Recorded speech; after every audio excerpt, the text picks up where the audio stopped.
E aí, pessoal, tudo certo? Hoje bora conversar com a Karine Kestner. Todo mundo conhece ela como a fera do inglês agro, mas pouca gente sabe que a história dela começou lá do outro lado do mundo.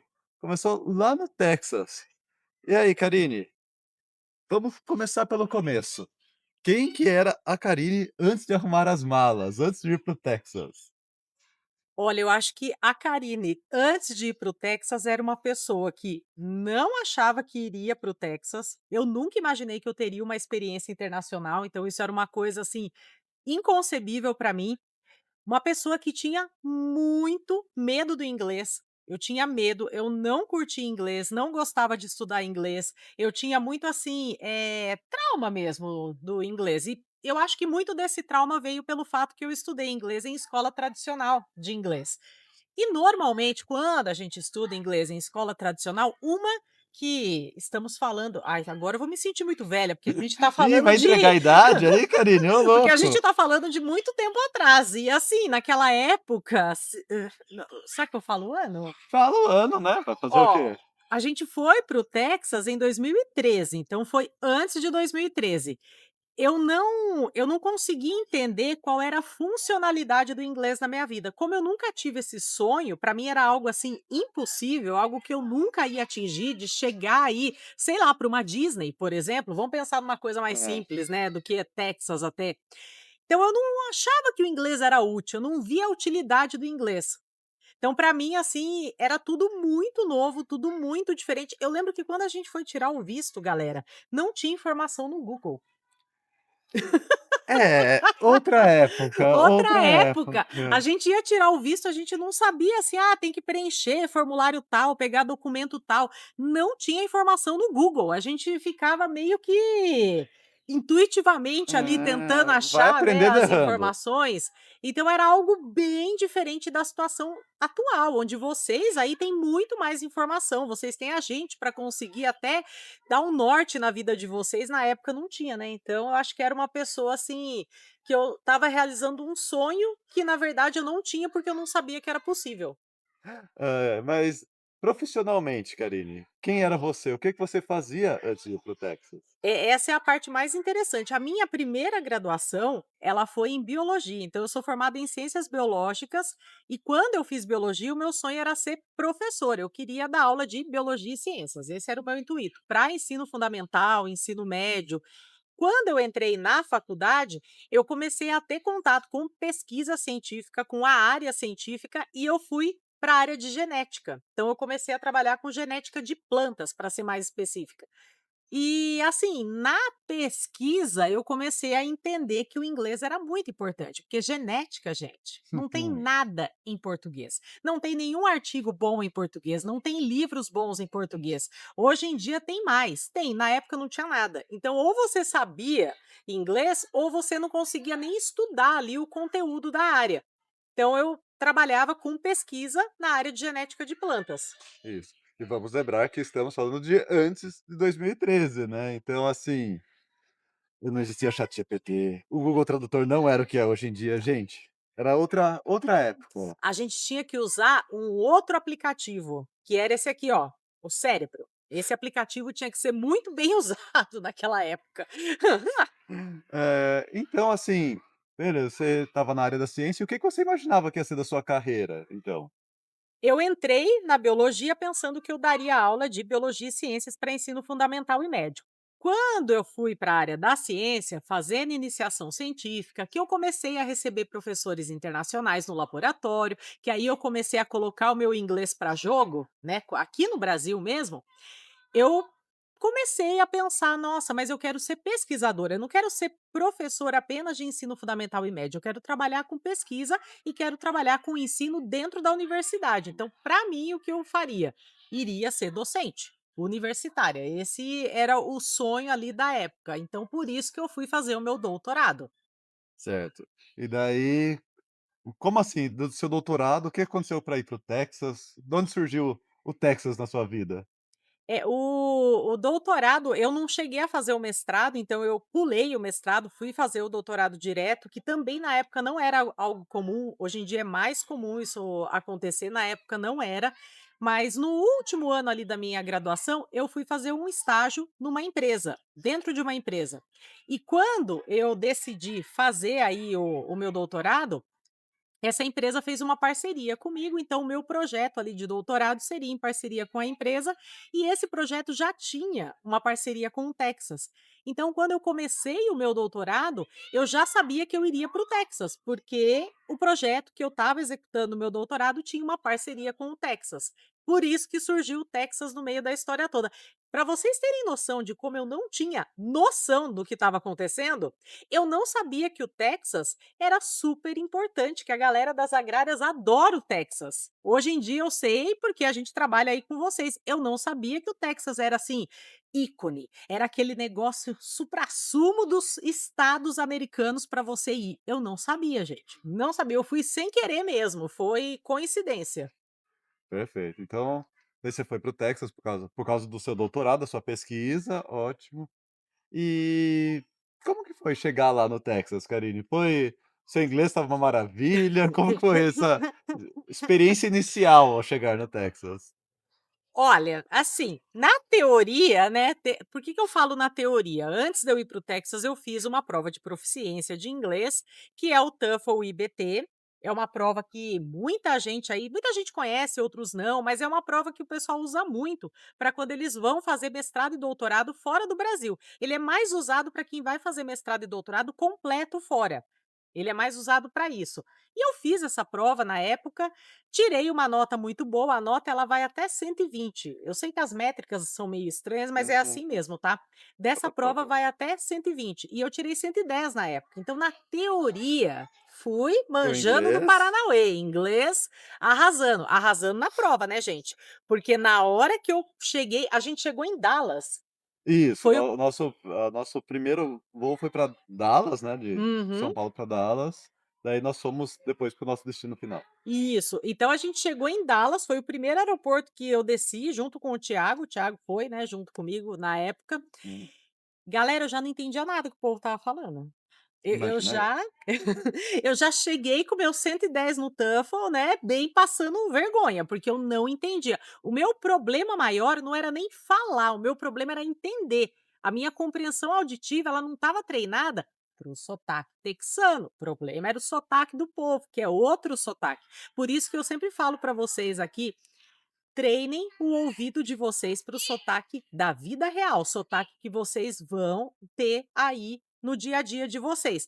Ou seja, sotaque da fazenda, sotaque texano, tem que treinar o ouvido. Eu não entendia nada, então eu sofri bastante aí no quesito comunicação, porque quem não entende, não fala. Porque se você não entendeu, como é que você vai manter uma conversa ali em inglês? Não tem como.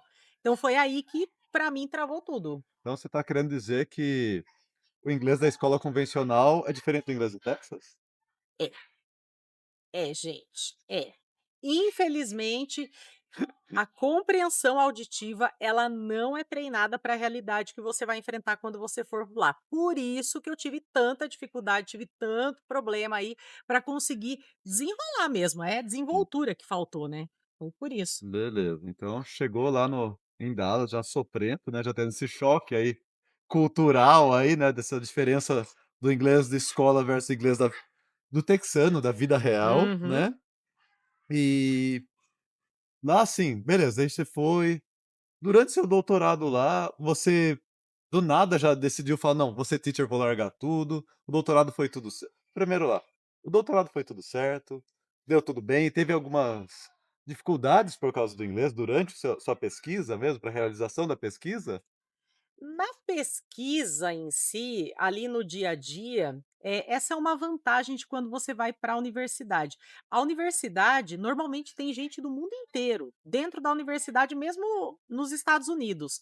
Então, muita gente ali, eles tinham paciência na comunicação. Então, quando eles percebiam que eu não estava entendendo, falava um pouco mais pausado, tentava falar um pouco mais espaçado, então eu tinha ali um certo suporte da galera me ajudando mesmo.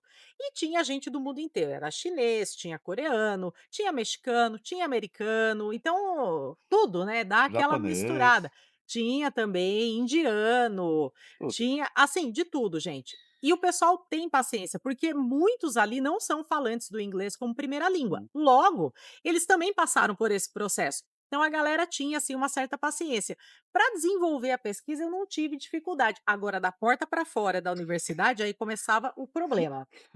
É? Começava o problema? Teve algum perrengue ali que passou da porta pra fora então? Da A porteira pra fora? olha, era o problema era enfrentar o mundo lá fora.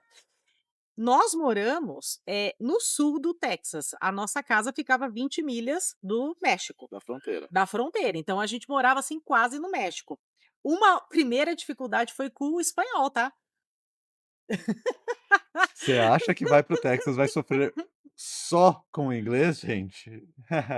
Tem o inglês, o espanhol e o spanglês. Exatos. E eu demorei, para vocês terem noção, tinha uma galera lá que misturava, fazia uma frase em inglês e colocava uma palavra no meio em espanhol.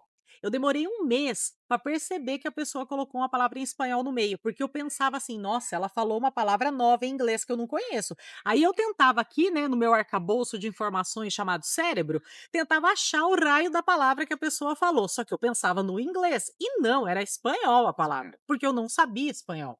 Então, o primeiro problema aí da história foi o espanhol. Outro detalhe, galera, a gente tinha que montar uma casa, né? Hum. Precisava comprar móveis, comprar eletrodomésticos e a gente estava sem dinheiro. Na verdade, a gente foi ali com uma bolsa de doutorado. E eu fui desempregado. Tiago foi desempregado, ele foi conseguir o trabalho dele depois, que depois pode contar, porque é uma história boa também. E assim, tudo a gente tentava economizar, comprando de segunda mão, comprando coisa usada mesmo. Só que a língua da negociação para você comprar alguma coisa naquele lugar é o espanhol. Se você chegasse falando inglês, o preço era esse. Se você falasse espanhol, o preço estava aqui. Aí você ia negociar com a pessoa e ia baixar mais um pouquinho o preço. Ou seja, ou falava espanhol para economizar dinheiro, ou ia gastar muito mais e um dinheiro que, na verdade, a gente não tinha. Então Ou aí começou todos os perrengues. ou não ia comprar, né. Tinha lugar que eles não falavam inglês e ponto. Você Também. quer comprar, é falando espanhol, se não, tchau. Eles não falavam com você, eles te ignoravam. Não, então assim, todos os perrengues começaram aí, porque eu falava: "Gente, como é que nós vamos fazer para a gente conseguir comprar uma máquina de lavar?" Porque a gente comprou usada também, de segunda mão. Uhum. Como que eu vou comprar uma secadora de roupas? Coisa simples, tá, gente? É coisa do dia a dia que você sofre. E a gente não sabia disso. Fomos descobrir na hora que a gente chegou lá. E teve outra coisa que a gente descobriu na hora que a gente chegou lá. Aham. O que que nós descobrimos na hora que nós chegamos lá, Carine? A pessoa iludida aqui, quando vai para o primeiro mundo, ela pensa assim: não, China, vai ter ônibus, vai ter trem, transporte público de primeira. Eu tô indo para o primeiro mundo. Eu tô saindo do interior do estado de São Paulo. Poxa, eu tô indo para um lugar muito melhor. Galera, não tinha nada. A cidade que a gente estava tinha, na época não tinha Uber, tá? Isso aí é uma história pré-Uber. O Uber estava começando, ainda não tinha naquela região, tá. O Uber, se eu não me engano, começou em 2012. Nós estávamos lá em Exatos. 2013, então ainda não Eu estava fui essa coisa pegar difundida. eu fui pegar o Uber nos Estados Unidos em 2015. Eu lembro, foi a primeira vez que você 2015 foi a pegou Uber. primeira vez que eu peguei um Uber, para vocês terem noção. Aí qual era o problema? A gente achou que ia ter transporte público na cidade. Não tinha, galera. Logo, precisava comprar um carro. Falei: "Pronto, já não tenho dinheiro, tô aqui, né, negociando a máquina de lavar, a secadora, tentando negociar meio no espanhol, no inglês ali, e agora eu vou precisar comprar um carro". Sim, comprar um carro. E aí compramos um carro. Velho, não tinha Velho, dinheiro? velho, a gente comprou uma Dodge Ram super antiga, bem velha, de sei lá que mão que foi aquele carro, porque Isso eu deve já ter não sei. passado por muita gente, e aí começou o perrengue. Com certeza. Porque teve algum perrengue especial com esse carro? Bom, carro velho, para quem já teve a experiência de ter um carro velho, sabe que carro velho mais quebra do que funciona. E esse carro, um belo dia, a gente parou um posto de Posto de gasolina, gasolina, eu é. estava lembrando em inglês, ó, estava Olha esquecendo o só. Mas como que é português. em inglês posto de gasolina? Gas station. Olha só. Já Aprenderam fica algo aí mais. para vocês, ó. Aí paramos lá na gas station, né, para comprar alguma coisa na conveniência, e esse carro não pegou mais, gente. Já começou já começou, né, o sofrimento ali. O carro não pegou mais, fomos. Ah, é só fazer uma chupeta, né, fácil. Chupeta. Como fala chupeta, cabo de chupeta? Então você pediu socorro para os outros, né. Vamos lembrar, na cidade que nós estávamos não tinha quase brasileiros, gente. Aí, assim, bom, cabo de chupeta, eu acho que não é a tradução ao pé da letra, já fiquei Não, pensando. não E a vai gente não ser. sabia falar o raio do cabo de chupeta, aí nós fomos tentando falar com as pessoas, explicando o que a gente estava querendo. Um fiasco. Não deu. No fim, não, uma coisa boa nessa história aconteceu. No fim, a gente acabou entrando em contato com um amigo nosso que é americano, Só fala inglês. só fala inglês, e ele também não sabia falar o cabo de chupeta. É verdade, nem ele sabia. Nem o americano sabia falar o cabo de chupeta. Falei: "Então eu vou me sentir no direito de não saber também". E como que é cabo de chupeta?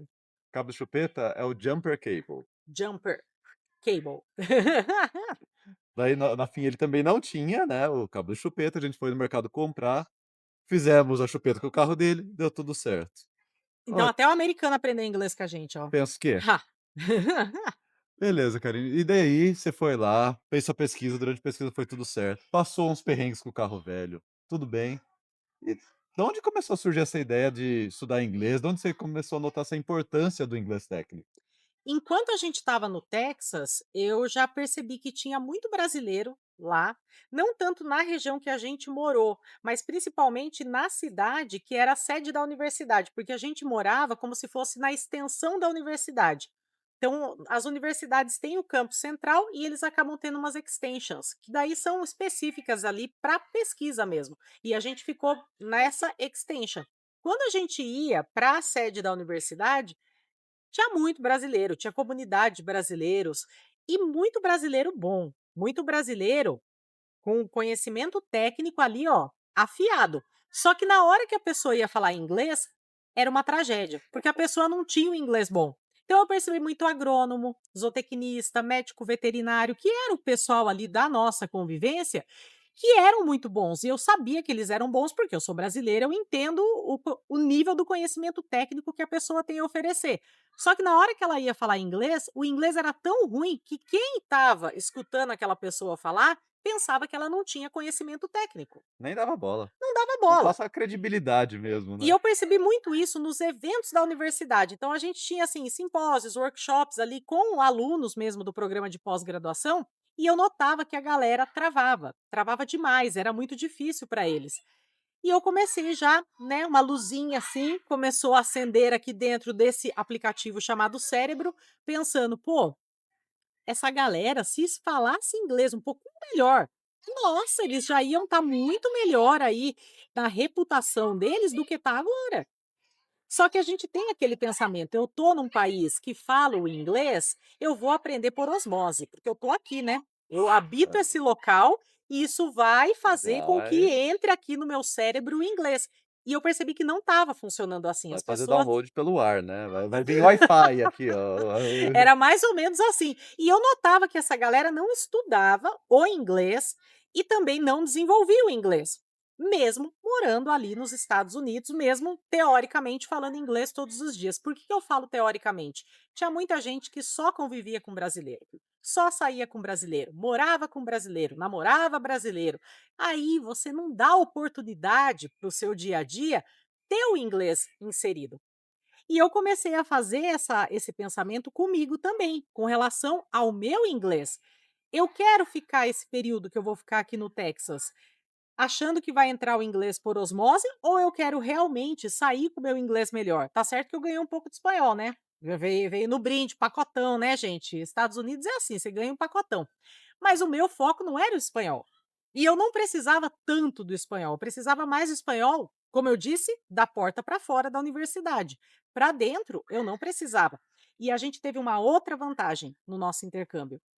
Nossos amigos falavam inglês. Ah, Então a gente tinha muita amizade ali, mesmo que a gente tivesse amizade com um mexicano, vamos pensar no mexicano que fala espanhol. O mexicano era casado com um americano. Então isso misturava ali, eles acabavam falando inglês, porque a gente não sabia o espanhol. Isso ajudou bastante, o Thiago nem eu tentava, não espanhol pra mim é zero, gente, só não pra vamos deixar nem bem claro perder aqui. tempo tentando. Mas isso ajudava bastante, porque a gente saía de final de semana com esse pessoal, amigos da academia, pessoas que eram de fora da universidade também, isso ajudou muito. E eu notava que os brasileiros, a maioria não fazia isso. e não estudava inglês, ou seja, faltava inglês técnico, faltava inglês do dia a dia, estava faltando tudo, Tudo. gente, tudo estava faltando. Então quer dizer que você voltou para o Brasil com isso daí martelando na sua cabeça. Voltei, mas sabe quando é aquela coisa que você fala: "Nossa, gente, olha, se tivesse aí um curso de inglês", né, eu já lembro que lá eu pensei nisso, um curso de inglês voltado para a área das agrárias, ó, resolveria o problema de todo mundo. E ficou, né, porque não era o meu objetivo, não era a minha vontade. Eu queria, como eu falei para vocês na época, ser docente de universidade, era esse o meu intuito. Então voltei para o Brasil pensando nisso, mas não focando nisso. E quando eu voltei, eu entrei num certo medo. E o medo era qual? Meu Deus, eu vou perder tudo o inglês que eu aprendi. Porque eu fiquei lá naquele período, eu estudei, eu aproveitei para estudar o inglês, principalmente o inglês que eu precisava, que era o técnico. Então eu foquei bastante nisso, porque eu usava muito inglês no meu dia a dia. E a hora que eu voltei, eu falei: eu não posso perder o inglês que eu aprendi. E como que eu não vou perder o inglês que eu aprendi? Lembra que eu queria já ser professora, né? Desde o É, início, sempre eu desde quis dar aula. da graduação, gente, Sempre, eu essa sempre tá na gostei de alma. dar aula, isso para mim é a minha paixão. Aí eu pensei: "Nossa, eu gosto de dar aula, por que que eu não vou dar aula de inglês?", né. Porque daí eu pego, eu vou ter que estudar, eu vou ter que me manter estudando para poder ministrar essas aulas, e ao mesmo tempo eu faço uma coisa que eu gosto, que é dar aulas. E eu comecei a dar aula de inglês numa franquia, franquia tradicional, gente, dessas famosona aí, de inglês. E sem contar que, né, aluno de pós-graduação, gente, caso vocês não saibam, a bolsa não é aquelas maravilhas não. Então dar umas aulas ajuda, né. Ajuda, é, ajuda. Então eu tinha ali um dinheiro que eu ganhava dessas aulas, mas o meu principal intuito era esse de manter o contato com o inglês. E aí eu comecei a dar essas aulas de inglês nessa Uhum. franquia. E como foi pra você, assim, do que veio esse: "Agora vou assumir, vou ser teacher, não vou ser mais pesquisadora"? De onde que veio isso, essa mudança aí de carreira? Essa crise da meia-idade? Eu estava meio nova para ter uma crise da meia-idade, eu estava o quê? Com 26?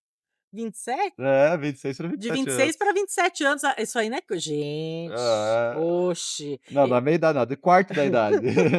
estava muito jovem para ter uma crise. Eu terminei o doutorado bem nova, né, se for Uhum. pensar aí, mas no final do doutorado, né, que foi quando a gente voltou para o Brasil, eu comecei a dar aulas nessa franquia de escola de inglês, e os meus alunos, a pessoa assim, a pessoa é bem ajeitada. Eu fui para dar aula para criança, gente, eu não sei onde que eu estava com a cabeça, mas tudo bem. Eu pensava assim: "Ah, dar aula para criança eu dou conta, né, de inglês, certeza que eu dou conta". Fiz o teste nessa escola para poder dar as aulas e a dona da escola falou: "Não, você vai dar aula de conversação para avançado, você não vai dar aula para criança não". Aí eu já tremi na base, falei: "Vixe, aula de conversação para avançado, eu não sei se eu dou conta não, né", mas ela falou para eu dar aula para esse povo, vou lá, né. Comecei a dar aula para o pessoal de conversação do avançado e a galera da turma era todo mundo das agrárias. Tinha ali zootecnista, tinha agrônomo, tinha veterinário, tinha biólogo, tinha biomédico, então dava uma misturada ali, mas todo mundo meio que da mesma coisa. E a galera não queria saber da conversação do livro. A galera queria saber os termos técnicos da área deles. E como eu já tinha, né, tudo isso na minha cabeça, porque eu já tinha estudado, para mim era mais fácil dar aula sobre isso do que do conteúdo lá do livro da escola, da franquia, que é o que você tem que seguir. Então, muitas vezes eu estava nas aulas falando sobre colhedora, estava falando sobre parte de genética também. Eu tinha alunos da biomedicina, e como eu também estava fazendo doutorado em genética, tinha também esse assunto. Então, eu comecei a falar muita coisa sobre essa parte de ciência, pesquisa, a parte de campo. E o pessoal adorava isso. Até que um belo dia surgiu uma mensagem, né, que mandaram para mim, de uma pessoa desesperada. E essa pessoa que estava desesperada, inclusive estudava nessa universidade que Onde nós estamos estamos. gravando, Estamos na frente da biblioteca aqui, quem conhece, conhece onde nós estamos, sabe onde estamos agora. a pessoa inclusive fazia o mestrado nessa universidade. O que que aconteceu com essa pessoa? Ela entrou no mestrado e para você entrar no mestrado e fechar o seu mestrado, concluir o seu mestrado, você tem que apresentar uma nota de uma prova de proficiência de inglês. E a prova que o programa utilizava era o TEAP. TEAP é uma prova de proficiência que ela tem uma peculiaridade. Ela é dividida por áreas. E ela tem uma das áreas que é a área das agrárias. Então essa pessoa entrou em contato comigo por quê? Olha, eu já fiz essa prova 4 vezes, bombei as 4 vezes, eu estou para ser jubilado do meu programa de pós-graduação, eu preciso que você me ajude a estudar para essa prova, porque eu tenho que tirar essa nota mínima. Eu falei não para essa pessoa. Eu falei não, porque eu nunca tinha feito a prova do TEAP, eu não conhecia a prova. Como é que eu ia ensinar uma pessoa a passar numa prova que eu nunca fiz? Aí eu falei não. A pessoa continuou insistindo, falou: "Viu, você é minha última esperança, porque essa prova, ela é dividida por área, e eu sou da área das agrárias, eu preciso de conteúdo técnico, porque a prova basicamente são interpretações de textos da área. Então você precisa saber vocabulário técnico e saber interpretação de texto para conseguir responder as perguntas lá. Aí depois de muita insistência eu falei: "Não, vamos, vai, vou tentar te ajudar. Você tem um modelo de uma prova para eu ver como é que funciona esse negócio?". A pessoa tinha, eu olhei e falei: "Ah, fácil? Poxa, É, ô louco, fácil a para mim, né". bagagem, né. A bagagem ajuda, né, fácil para mim, a pobre alma estava lá sofrendo e chorando um vale de lágrimas. Aí eu falei: "Não, eu te ajudo". E ele foi o meu primeiro aluno particular, né, Ó, porque que tudo começou. e aí o que aconteceu, gente, eu dei aula para essa pessoa uns 2 meses, para ela conseguir tirar a nota lá na prova, 1 mês e pouco, 2 meses, ela não tinha muito tempo também, e ela conseguiu tirar a nota. E depois, tudo mudou, porque começou a aparecer uma galera querendo fazer aula do TEAP, então o TEAP foi, na verdade, aí, a prova que abriu, né, o Então, abriu a porteira para esse negócio de inglês é, técnico dentro da área das agrárias. Então eu comecei a ter vários alunos que iam fazer essa prova. Só que eu estava terminando o doutorado, né, gente? é, daí estava levando essa vida dupla, né, gente. Levei por 2 anos. Por 2 anos eu levei essa vida dupla, fiquei nesse não sei para onde eu vou e aquilo, assim, a minha agenda aumentando de alunos, eu Loucura. tô terminando o meu doutorado, aquela loucura até que chegou uma hora eu falei: "Eu preciso escolher. O que que eu vou escolher?". E eu acabei escolhendo aquilo que eu percebi que o impacto seria maior. Eu conseguiria ajudar muito mais a ciência como um todo, ajudar muito mais as pessoas dentro da área das agrárias, se eu fizesse elas falarem inglês bem, dentro da área delas, do que eu só ser uma pesquisadora. Né, eu Só. só isso, gente. Então eu meio que pus na balança, eu falei: "Olha, o que que eu gosto de fazer de fato? Eu gosto de dar aula, eu gosto de ministrar aulas". E quando você transforma a vida da pessoa com o seu conhecimento, é o suprassumo do sucesso, na minha opinião. E eu levei isso em consideração e eu percebi que o meu impacto seria muito maior eu sendo teacher de inglês na área das agrárias do que sendo pesquisadora na área de genética, Uhum. que seria ali a minha primeira opção. Não que eu não gostasse da pesquisa, sempre gostei, viu, gente? Gostou. Mas eu tinha que escolher aquilo que eu percebi que o impacto seria maior e aquilo que iria me realizar mais. E eu falei: "Não, isso aqui vai me realizar muito mais, eu consigo atingir muito mais gente com o inglês técnico". Aí eu resolvi, né, ter a crise da meia-idade de vez e fazer a transição de carreira e todo mundo me chamar de louca, porque foi isso que aconteceu, tá, Foi. todo mundo me chamou de louca, falou: "Você tá muito doida". Uma pessoa que fez o doutorado direto, que eu publicava bem na área, então assim, eu estava tudo encaminhado para ser uma grande professora pesquisadora na área. E eu falei: "Não". Uhum. Ela estava com proposta pra ir pra outros países, gente, falou não. Eu cheguei ao ponto, pra vocês terem noção, eu fiz um processo seletivo para trabalhar como pós-doc num laboratório na Dinamarca, não era nem Uhum. nos Estados Unidos, e eu cheguei até o último a última apresentação, né, que eles fizeram várias dinâmicas lá, cheguei na última apresentação, fiz a minha última apresentação para eles, e no final da última apresentação, eu tomei coragem e falei: "Olha, eu não sou o candidato que vocês estão buscando". Olha, essa foi duro falar, gente, mas eu Eu tinha lembro. que falar, porque já estava entre eu e mais uma pessoa, e eu percebi que eles iam acabar me escolhendo. Falei: "Meu Deus, eu preciso falar não para esse negócio, como é que eu vou falar não de uma forma educada?". Educada. Aí eu resolvi falar para todo mundo, porque na verdade nessa apresentação estava, né, o PI, que é o Principal Investigator, o professor lá principal, e já estava toda a equipe dele, né, porque já estava apresentando para a Uhum. equipe. Aí eu falei: "Olha, eu não sou o candidato que vocês estão buscando". Imagine, gente, para ir pra Dinamarca. Ótimo. Então daí, a partir desse dia você oficialmente virou teacher. Foi. Foi a partir desse dia, a hora que eu falei esse não, eu falei: "Agora eu tenho que correr atrás e fazer valer a pena, porque, né, tô aqui sofrendo até com os mosquitinhos, ó". Eu lembro desse dia, por acaso. Carine, e olhando para trás, o que você percebe que essa experiência do seu intercâmbio te trouxe de mais valioso? Eu acho que, para mim, foi enxergar algo que eu jamais enxergaria se eu tivesse ficado aqui no Brasil. Eu jamais enxergaria que inglês técnico é importante.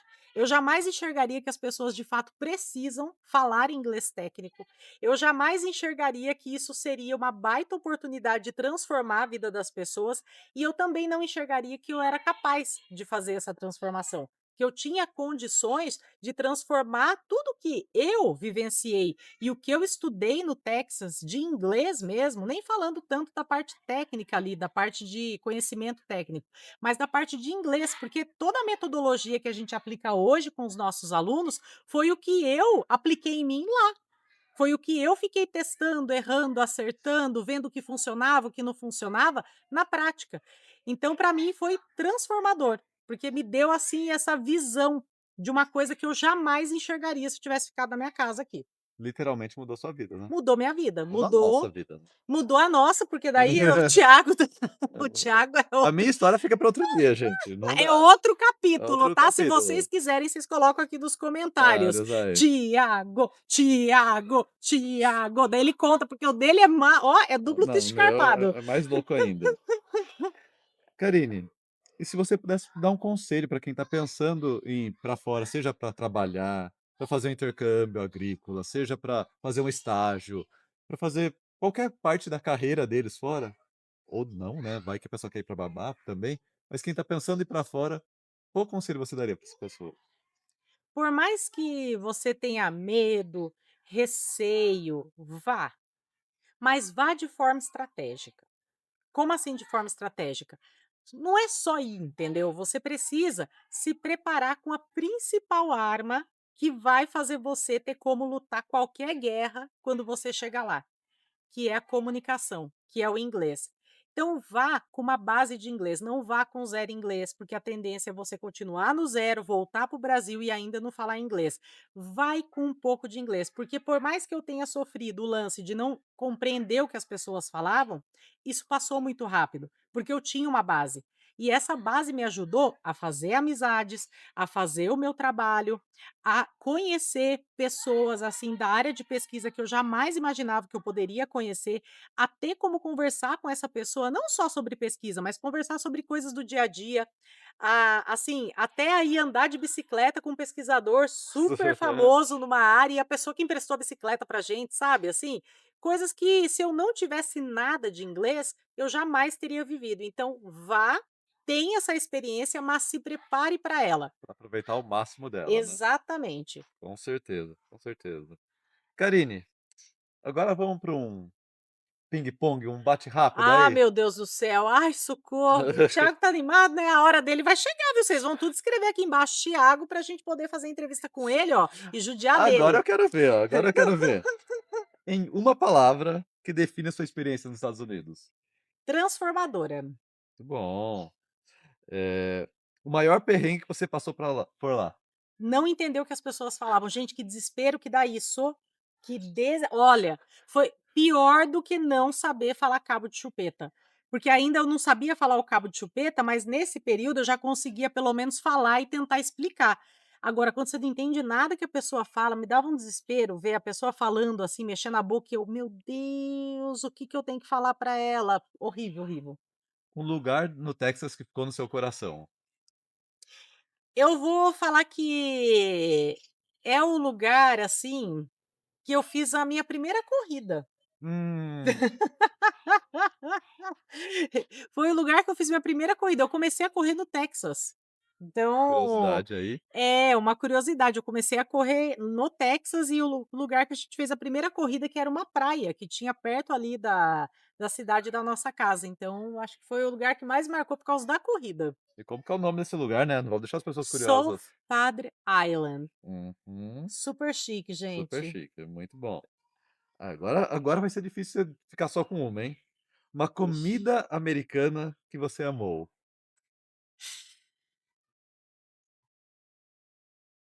Olha, no Texas, a grande vantagem, assim, é que lá eles têm uma carne muito boa, né.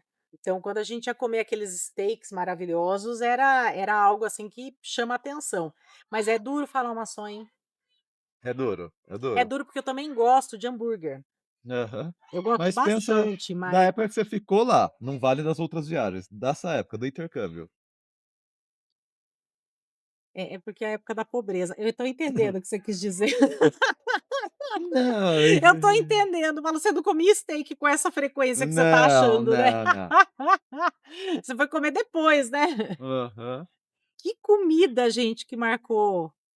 Tem um lugar que você sempre Eu fala que você acho quer que eu vou para o voltar. lanche, eu vou falar do sanduíche, porque na época era o que dava pra gente comer mais, assim, né, mais acessível, mas é o Whataburger. Whataburger, É, eu sabia. vou no Whataburger, porque realmente a carne foi depois, né, que a gente começou a provar Ou o mais. Whataburger ou aquela mistureba mexicana, que eu não faço ideia do nome, lembra? Ah, Aquela é. mistureba mexicana que a gente comia num res Mistureba mexicana, gostou da definição? é, porque tinha um bando de queijo com um bando de carne de porco, de frango, de vaca, todo mundo Era com uns tacos, com Nossa, eu não feijão. lembro o nome, Eu não gente, faço ideia esqueci. do nome. Mas é mexicano, É é que mexi é uma comida mexicana misturado com queijo. eu vou tentar pôr uma foto aqui na edição, gente, ó. É. Aqui vai ter uma foto do prato. Não é bonito, mas Não, é não é gostoso. bonito, mas é gostoso, vale a pena. Não lembro o nome, esqueci. Não faço ideia.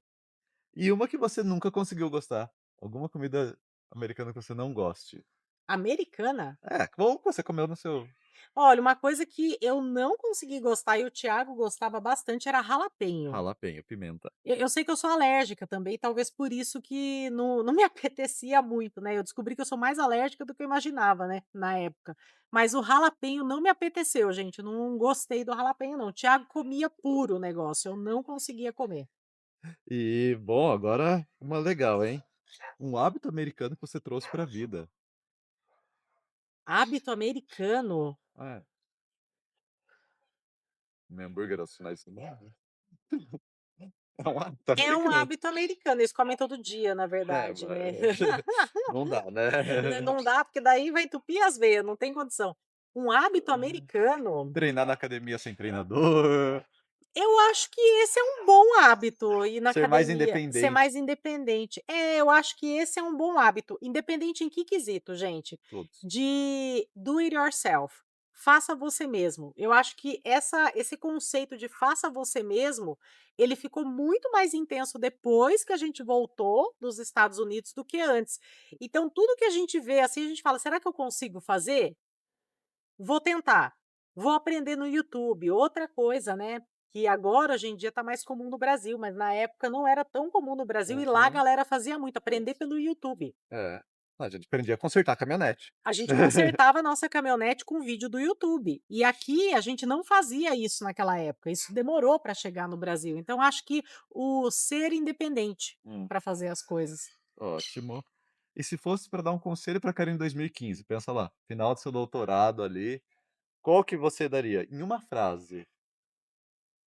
Pode mudar de carreira, vai, não tem medo não, pode ir, não fica pensando no julgamento, não fica pensando: "Meu Deus, mas eu tô jogando o diploma no lixo", não tá jogando não, porque olha gente, tudo que eu aprendi na biologia, que eu aprendi no doutorado na área de melhoramento genético, eu uso tudo e mais um pouco até hoje. Até hoje, em todas as nossas aulas, em tudo aí que a gente faz de conteúdo, de cursos para vocês, eu uso tudo que eu aprendi naquela época. E eu lembro que um grande medo que eu tinha era esse, jogar o diploma fora. Hum. Joguei não, foi super útil. E, bom, complete a frase. Vixe Maria, O inglês abriu para mim uma nova vida, é. uma nova vida. Muito bom. Karine, você quer deixar mais alguma mensagem pro pessoal aí?